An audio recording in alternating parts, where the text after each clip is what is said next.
এতক্ষণ থেকে কি করছো? দাঁড়াও, পরে দেখো। না না না না, এখনই দেখবো আমি। তো সাদা ভূত করে কি করে কেন দিলা? বলছি আমি আমার স্কিন টোনের সাথে ম্যাচ করে করতে, আমার পছন্দ হচ্ছে না এটা। তুমি কি করছো এসব? দেখলে তো আমার সাথে কি কি কাণ্ড ঘটেছে। দিনটি ছিল কিন্তু 29শে নভেম্বর, আর আজকের লোকেশনটা ছিল শামুকতলা রোড। আমরা প্রপার লোকেশন জানতাম না, তাই ব্রাইড আমাদের প্রপার লোকেশন দিয়ে দিয়েছিল, আমরা সে অনুযায়ী গেছি। একদম আজকে অন টাইম। কি চিনতে পারলে আমার ব্রাইডকে? ও হলো সুপ্রিয়া, আর আজকে আমি ওকে রিসেপশনে সাজাতে এসেছি। ওর বিয়ের ব্লগ কিন্তু তোমরা আগেই দেখে নিয়েছো। চলো আজকে জেনে নেওয়া যাক ওর থেকে যে ও আজকে কেমন সাজতে চায়। যে বিয়ের দিনের মেকআপটা কেমন ছিল, মানে কতক্ষণ লং করেছিল? খুব ভালো ছিল। আমি 4টা-5টার দিকে মেকআপ রিমুভ করেছিলাম, তবু ঠিকঠাক ছিল তখনও। তো আজকে কেমন লুক চাইছো বলো? আজকে একদম তোমার মতো, তুমি যেভাবে সাজাতে চাও সেভাবে সাজাও। আর হেয়ার তো ওপেন রাখবা, তাই তো? হ্যাঁ একদম হেয়ার ওপেন। আচ্ছা চলো আর তাহলে বাকিটা আজকে তোমার উপর। আচ্ছা চলো আজকে লুকটা তাহলে শুরু করি। এইটা দেখো লেহেঙ্গা, ব্রাইডাল লেহেঙ্গা অনেক ভারী কিন্তু না? হ্যাঁ দেখো ব্রাইডের লেহেঙ্গাটা কত সুন্দর না, আর কালারটাও কিন্তু ভীষণ ইউনিক আর ভীষণ সুন্দর। ওই যে তোমাদেরকে বলেছিলাম সুপ্রিয়া আমাকে সব কিছু জিজ্ঞেস করে করে কিনেছে। তো চলো এখন ওর মেকআপটা শুরু করা যাক। প্রথমেই ওকে আমি লেন্স পরিয়ে নিচ্ছিলাম, কারণ ও বিয়েতে রিসেপশনের দুটোতেই লেন্স পরবে, ওটা ওর ডিমান্ড ছিল। আরও এই লেহেঙ্গার সাথে কি জুয়েলারি পরবে সবটাই কিন্তু আমার থেকে জিজ্ঞেস করেই পরেছে। দেখো ব্রাইডরা যদি একটু মেকআপ আর্টিস্টের সাথে একটু সব কিছু জিজ্ঞেস করে কেনে তাহলে কি হয়, তাহলে আমরাও বুঝতে পারি যে ওকে কোনটা সব থেকে বেশি বেটার লাগবে, আমরা কিন্তু সেটাই সাজেস্ট করি। আর এইদিকে দেখো আমার চুলবুলি ব্রাইড কিন্তু ও গানের তালে তালে নাচতেও শুরু করে দিয়েছে। এই এতদিন ওর সাথে কথা বলে এটুকু বুঝতে পারলাম যে ও খুব ভালো মনের একজন মানুষ, আর এতদিনে ওর সাথে আমার বন্ডিংটাও খুব ভালো হয়ে গেছে। আজকের এই লুকের মেকআপ টিউটোরিয়ালটা ফুল আমি এখানে পোস্ট করছি না, কারণ নয়তো অনেকটাই বড় হয়ে যাবে ভিডিওটা। আমি প্রোফাইলে পোস্ট করে দেবো। আর এই যে পিচ্চি বাচ্চাটা দেখো, ও কিন্তু আমাকে অনেক হেল্প করেছে আজকে।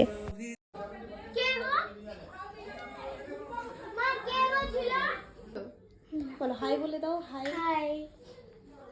ও এতটাই গাইড করে রেখেছে, এতটাই স্ট্রিক্ট যে কাউকে ও দরজার ভেতরেই আসতে দিচ্ছিল না।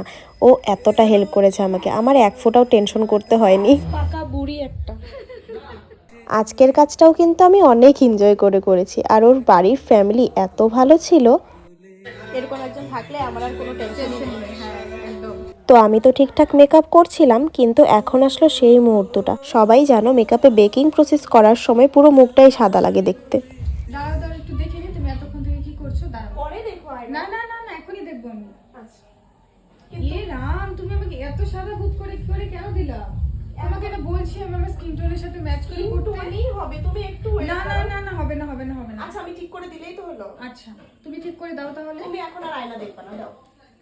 ঠিক আছে। ফেস মেকআপটা তো কোনো রকমভাবে করেছি, এবার হচ্ছে ওর আই মেকআপটা স্টার্ট করছি। তবুও কিন্তু একটু পরপর ও শুধু দেখছিল যে কীরকম কি করছি। আমি আই মেকআপটা একটু দেখবো, আমার পছন্দ মতো হতে হবে। আমি বলছি তুমি আয়না পরে দেখো। না না না, আমি দেখবো আগে আই মেকআপটা দেখবো, দেখি আমার মতো করছো নাকি। এরা এরকম কি কালি দিয়েছো তুমি চোখের উপর এতটা? আর এটা কালো থাকবে না। না না না না না না না না, আমি অন্য কালার এটা তুমি ঠিক করো। এটা কি করেছো তুমি? আমি ঠিক করলেই তো হলো। আমার পছন্দ হচ্ছে না এটা। তুমি কি করছো এসব? আচ্ছা আমি করে দিব, ঠিক করে দিব। তুমি দাও আয়নাটা দাও। ইস, আর তুমি চুপ করে বসো না। দেখলে তো কতটা আমাকে ডিস্টার্ব করছিল। এখন দেখো তো আই মেকআপটা ওর ড্রেসের সাথে ম্যাচ করে কিন্তু আমি করে দিয়েছি। আর এদিকে দরজায় কিন্তু অনেকেই আসছিল, কিন্তু এই পিচ্চি সোনাটা কিন্তু কাউকে আসতে দিচ্ছিল না। আমি কি বিরক্ত হব, তার থেকে ওই বেশি বিরক্ত হয়ে গেছে যে সাজাচ্ছে, তোমরা কেন আসছো। এই পিচ্চি সোনাটার নামটা কি জানো? তোমাদেরকে তো বলাই হলো না। ওর নাম হলো সুনুমুনু। সুপ্রিয়া বলেছিল লিপস্টিক পরানোর আগে ওকে একটু খাওয়াতে, তাই লিপস্টিক পরানোর আগে আমিও বলে নিলাম যে তুমি এখনই খেয়ে নাও। আর দেখো ওকে কিন্তু এখনই মিষ্টি লাগছে। আর তোমরা যে দেখেছো যে ও বলছে যে এরকম কি করেছে ওটা কি করেছে, ওগুলো কিন্তু সব অ্যাক্টিং ছিল। ওটার ক্লিপ আমি লাস্টে তোমাদেরকে দেখিয়ে দেবো। আর ওদিক থেকে একটা দিদিভাই আমাকে মিষ্টি খাইয়ে দিচ্ছিল। তাড়াতাড়ি দাও, আমার খুব ইচ্ছা করছে। মাথাপাট্টিটা পরার জন্য ওর নাকি মন কেমন করছে, বোঝো তাহলে। আর আমি কিন্তু ওর হেয়ার এক্সটেনশন ইউজ করেছি, কারণ ওর হেয়ার অতটা লম্বা নয়। দেখি তো দিদিবারে কিভাবে সাজাইতেছে একটু দেখতে আসি। দিদি ফটো করে দিস পরে। হ্যাঁ ওই যায় না। আচ্ছা এটা না চাপায় রাখলি হবে। আজকে তো মুখটা পরিষ্কার লাগতেছে। একটা জিনিস কিন্তু মানতেই হবে, ওদের বাড়ির ফ্যামিলির লোক এতটাই ভালো যে কোনো বাড়িতে আমরা কাজ করতে গেলে সামান্য জলের অফারটা পর্যন্ত করে না। সেই জায়গায় আমাকে মুখে তুলে দিচ্ছে, মিষ্টি খাইয়ে দিচ্ছে। আমি কাজ করছি বলে দিদিভাইটা বলল তুমিও তো কাজ করছো, তোমারও তো খিদে পেয়েছে, আমি তোমাকে খাইয়ে দিই, তুমি কাজ করতে থাকো। মানে কি বলবো, কিছু বলার নেই। রিসেপশনের দিন একটু ইউনিক সাজার জন্য ও এই মালাটা কিনেছে। আমি অনেক মালা সাজেশন দিয়েছিলাম, কিন্তু এই নেকলেসটা ওর পছন্দ হয়েছে আর এই মাথাবাটিটা আমি সাজেস্ট করেছিলাম। আর ওকে কিন্তু আজকে ভীষণ সুন্দর লাগছে দেখতে। সবসময় যে বিয়ে রিসেপশন মানেই গোল্ডই পরতে হবে ওরকম কিন্তু একদমই নয়। একটু দেখে বলো কেমন লাগতেছে। হ্যাঁ ফুল টুল লাগানো হবে না? হ্যাঁ লাগাবে বেশি সুন্দর লাগবে। যখন থেকে ওর বেস মেকআপটা কমপ্লিট হয়েছে, যেই দেখেছে সেই কিন্তু কমপ্লিমেন্টস দিয়েছে। আর এটা কিন্তু আমার ভীষণই ভালো লেগেছে। আর এখন ওকে লেহেঙ্গাটা আমি পরাচ্ছিলাম, আর ও কিন্তু বারবার আয়নায় দেখছিল। আর এই নোজ রিংটা আমি সাজেস্ট করেছিলাম, আমি নিয়ে গিয়েছিলাম কিনে। ও একটা অন্য নোজ রিং কিনেছিল যেটা একদমই মানাচ্ছিল না, ভালো লাগবে না, তাই আমি একটা কিনে নিয়ে গেছিলাম। প্রথমে ভেবেছিলাম লেহেঙ্গার ওড়নাটা পেছন থেকে ছেড়ে দেবো, কিন্তু দেখি যে পরে ঘোমটাটা দেওয়াতে বেশি সুন্দর লাগছে। আর ততক্ষণে যারা ফটোগ্রাফি করবে সেই ভাইরাও কিন্তু চলে এসেছে। ততক্ষণে ভাবলাম আমি কিছু ক্লিক নিয়ে রাখি, তাই এই ক্লিকগুলো আমি নিয়ে রেখেছিলাম ওদের ফটোগ্রাফি করার আগে। আমার এই মিষ্টি রাজরানী ব্রাইডকে তোমাদের কেমন লাগলো অবশ্যই কিন্তু জানিও। আর এই রুমেই ওরা ফটোশ্যুট করছিল, আর আমি অন্য একটার দিকে কিন্তু পার্টি মেকআপ করছিলাম। আর এই ভিডিও ক্লিপগুলো আমাকে ফটোগ্রাফির একটা ভাই করে দিয়েছে, ওরাও কিন্তু আমার সাথে ভীষণ কোঅপারেট করেছে।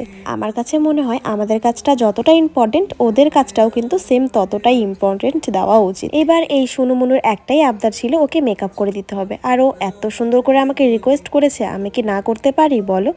আর ওর ইচ্ছা যে ওর মাকে মানে দিদিভাইদের যেমন করে মেকআপটা করে দিয়েছি আইব্রো শেপ দিয়ে, সেম ভাবে ওকেও করে দিতে হবে। ওটা না করে দিলে হচ্ছিলই না, এতটা জেদ করছিল। আর আমি যাই মেকআপ করছিলাম না কেন, ও একটু পর পর আয়নায় দেখছিল যে ব্লাশটা একটু বেশি দাও, হাইলাইটারটা একটু বেশি দাও। ও টোটাল সব কিছুর নাম জানে, আমি তো জাস্ট অবাক। আর এটা হলো সোনুমনুর মা, এটা আমি বিনা লাইটে আমি জাস্ট দেখিয়েছি। আর এটা হচ্ছে আরেকটা বোন। এই দুটো পার্টি মেকআপ আমি করে ব্রাইডের একটু ক্লিক নিয়েছিলাম। যেখানে ব্রাইড বসেছিল ওখান থেকে প্রচণ্ড পরিমাণে আমাদেরকে বলেছে যে না খেয়ে যেতেই দেবো না। তো আমরা যেহেতু এতটা দূর থেকে আর অনেকটাই রাত্র হয়ে গেছিলো, তাই ভাবলাম খাওয়া দাওয়া করেই যাই। এখন বাজে রাত 10:30, আর আমরা খাওয়ার টেবিল থেকে উঠে বাড়ি আসতে আসতে 12টাই বেজে গিয়েছিল।